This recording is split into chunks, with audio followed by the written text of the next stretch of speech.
PT theory, page number 8, chapter number 2, pranayam.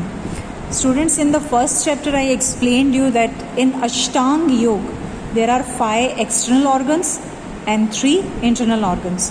So in first 5 external organs there are yam, niyam, asan, pranayam and pratyahar. And 3 internal organs are dharana, dhyana and samadhi.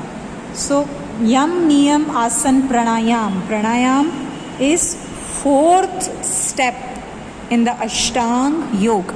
Ashtanga Yoga में 4th number पे प्राणायाम आता है. Okay, अगर प्राणायाम का मैं संधि विच्छेद करूं, if I break this, it's प्राण प्लस आयाम. हिंदी में आप करते हैं ना संधि विच्छेद, तो प्राण प्लस आयाम is pranayama. That means the exercise of breathing. प्राणों को आयाम देना यानी अपने ब्रीदिंग को एक्सरसाइज देना.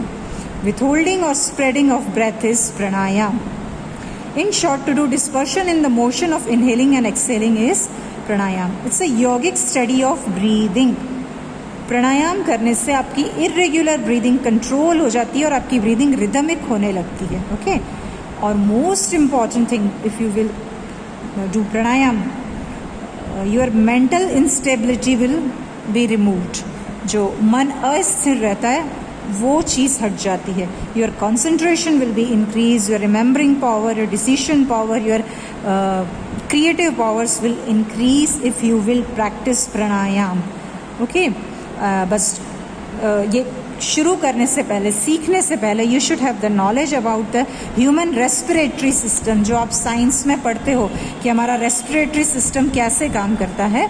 I must inform you that under proper guidance and training you should start pranayam, not by just listening to the video or just by watching to the video. Please don't start doing pranayam.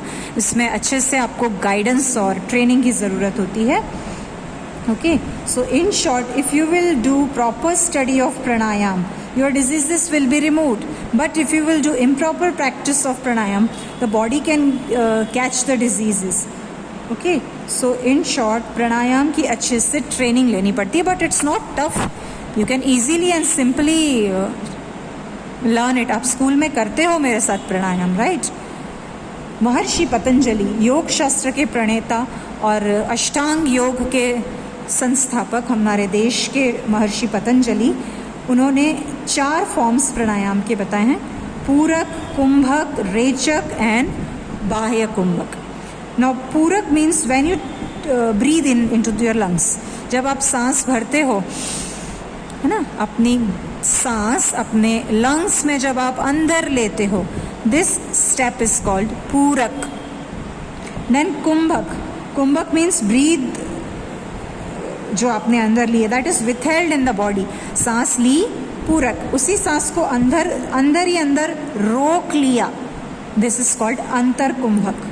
Then रेचक, to exhale the breath from the lungs. और जब आप सांस बाहर निकालते हो, that is called rechak. Okay, and bahya kumbhak, सांस बाहर निकाल के बाहर ही रुकी रहे, that is called बाह्य कुंभक. So when you will practice pranayam, you have to practice of पूरक, कुंभक, रेचक, बाह्य कुंभक. You have to learn how to breathe in, how to withhold the breath, how to exhale, how to withhold the break outside the body. These all are techniques जो आप अच्छे से सीख और समझ सकते हो. It's not tough, बहुत easy है. और फ़ायदे देखो कितने सारे हैं प्राणायाम करने के. But you must be careful while doing the pranayam. First of all, you should practice the pranayam with empty stomach. भूखे पेट, खाली पेट प्राणायाम की प्रैक्टिस करना, और after 4 hours of eating food. ठीक है? The practice should be done in open, clean and pollution-free atmosphere. Peaceful and lonely place should be selected for doing pranayam. Early morning time is the best time, but of course in the evening also you can practice pranayam. Practice of pranayam is done if after taking bath, it's good. In pranayam, the use of one's eyesight, mudra, bandh or asan, if they are done in proper proportions, then it is beneficial to you. Initial practice में आप अपनी capacity के हिसाब से प्राणायाम कर सकते हो. और प्राणायाम जब करने बैठो so you can sit in comfortable asana like in sukhasana, siddhasana, padmasana, but you should be comfortable and back straight. Okay, clear that all these cautions you should take while practicing pranayam. Okay, now what is the purpose of pranayam? हमारे शास्त्रों में प्राणायाम जो अष्टांग योग में बताया गया है उसमें ये बताया गया है तत्क्षीयते अप्रकाशावर्णम. Okay, see on page number 9. It means when you will practice pranayam, आपके अंदर का इग्नोरेंस कम हो जाएगा, आपकी इंटेलिजेंस के ऊपर जो अज्ञान का अंधकार का पर्दा पड़ा हुआ है वो हट जाएगा. हम सबको अक्ल है, दिमाग है, लेकिन उस पर अज्ञान का आवरण चढ़ा हुआ है. Right, that's why we do mistakes, we take wrong decisions. कई बार समझ नहीं पाते हम चीज़ें क्योंकि बुद्धि के ऊपर एक अंधकार का पर्दा है, तभी हमसे लाइफ में मिस्टेक्स होती हैं. अगर प्राणायाम करते हैं तो धीरे धीरे बुद्धि के ऊपर का ये अंधेरा हटता जाता है और दिमाग में लाइट, एनलाइटमेंट होती जाती है and we can do growth, progress, और हमारे अंदर की जेलसी, अटैचमेंट, ये सब निकलती जाती हैं और हमारे अंदर पोलाइटनेस और एटिकेट्स आने लगते हैं.